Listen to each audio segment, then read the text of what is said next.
Certains d'entre vous ont sans doute assisté à une table ronde qui a déjà eu lieu, voilà plusieurs semaines, avant la venue à Paris du président iranien.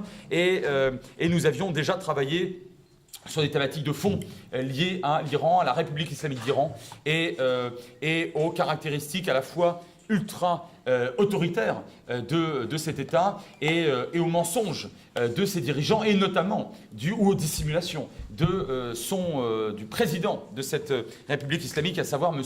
Rouhani. On en sait encore plus aujourd'hui, et j'ai envie de dire, puisqu'il est venu à Paris, et je suis très heureux d'avoir contribué avec, et sous l'égide évidemment de la FEMO, avoir organisé cette deuxième table ronde avec des intervenants différents, ce qui va permettre de compléter ce que nous avions dit il y a quelques semaines de cela.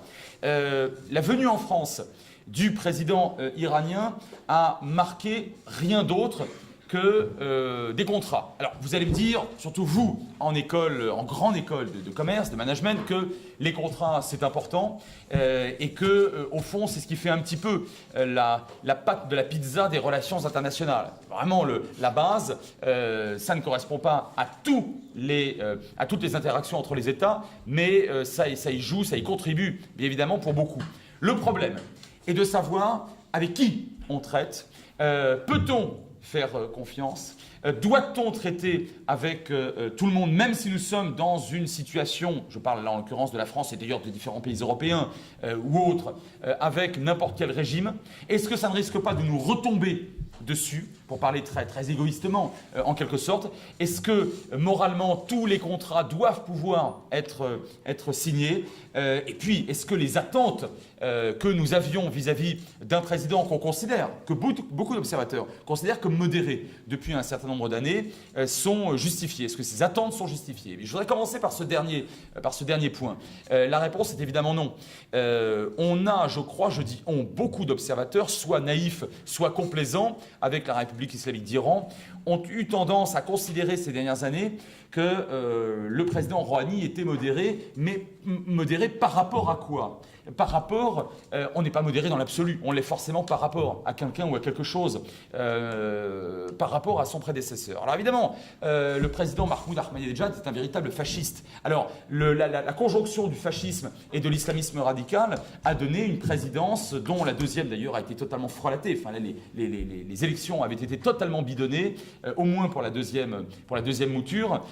On a affaire avec le successeur d'Ahmadinejad. Évidemment, on a affaire à quelqu'un qui n'entretient pas les mêmes discours hallucinés, qui fait beaucoup plus attention, qui est plus rond dans sa manière de parler. Mais lorsqu'on s'intéresse au fond, ce que j'ai fait à maintes reprises des discours du président iranien, on retrouve en réalité la même trame, c'est-à-dire un véritable autoritarisme extrêmement fort, une très grande violence, pas seulement une intolérance, une grande violence vis-à-vis des opposants politiques, mais pas seulement des opposants politiques, des gens qui sont perçus comme des opposants alors qu'ils ne représentent que des communautés religieuses ou philosophiques, je pense notamment aux Bahaïs, qui vivent une répression très dure depuis le début d'ailleurs de la République islamique d'Iran en 79. Je pense à d'autres minorités, je pense bien évidemment à des minorités sexuelles et à des groupes ou à des individus prétendument opposants alors qu'ils ne le sont pas. Et j'ajoute un point important.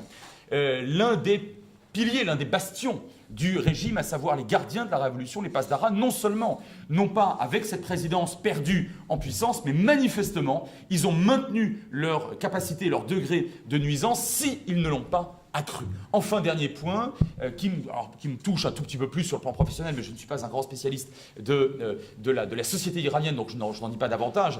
En revanche, sur le plan géopolitique, l'Iran n'a jamais autant soutenu, et avec une telle ferveur militaire, la dictature extraordinairement répressive et meurtrière de Bachar al-Assad en Syrie. Et là, nous sommes en principe, la France en particulier, en porte-à-faux avec Rouhani sur cette question-là, puisque je vous rappelle, mais vous le savez pour la plupart d'entre vous, que la politique française vis-à-vis d'Assad ces dernières années est une politique en principe intransigeante et que officiellement la France demande toujours très concrètement, très clairement, le départ de Bachar el-Assad avant toute entrée en matière dans des négociations sérieuses sur l'après-crise, sur l'après-répression et sur l'après-guerre civile. Bon, et bien, parallèlement, moins que jamais, les Iraniens n'acceptent ce type de position, et c'est le moins qu'on puisse dire. On pourrait encore ajouter, mais j'en terminerai là pour ne pas monopoliser la parole, une politique pan-chiite qui est extrêmement, très assumée et de plus en plus agressive vis-à-vis des minorités chiites à travers le Moyen-Orient, et une instrumentalisation du religieux au profit du politique. Après tout, vous pourriez me dire, mais l'Iran est la puissance tutélaire du chiisme aujourd'hui, et puis fondamentalement, les gens au pouvoir sont de plus en plus des businessmen, de plus en plus des hommes politiques en réalité, et de moins en moins de vrais, entre guillemets, révolutionnaires religieux. Oui, mais il y a ce vieux phénomène qui ne concerne pas que le Moyen-Orient, mais qui concerne surtout le Moyen-Orient, d'instrumentalisation du religieux à des fins politiques. Et ça, il faut le dire très objectivement et très clairement, Téhéran joue à ce niveau-là un jeu extrêmement agressif dans la région. Les amis de la FEMO le savent, je n'entretiens absolument aucun type de compassion, ni d'indulgence, ni d'amitié vis-à-vis de l'Arabie Saoudite qu'on stigmatise à maintes reprises. Oui, c'est vrai, mais il ne faut pas oublier l'Iran. L'Iran joue de ce point de vue-là une politique expansionniste qui, très manifestement, est aujourd'hui déstabilisatrice du point de vue moyen-oriental. Cerise sur le gâteau, en droit international, on n'a pas le droit précisément d'appeler à la destruction d'un État tiers, et notamment un État reconnu par les Nations Unies. Qu'on apprécie ou pas la politique de l'État d'Israël, Israël est un État reconnu depuis mai 1949, le 15 précisément, par les Nations Unies, il en fait partie. L'Iran n'accepte toujours pas cela et appelle très clairement à la destruction de l'État d'Israël en droit international. C'est simplement interdit et c'est un point parfaitement objectif.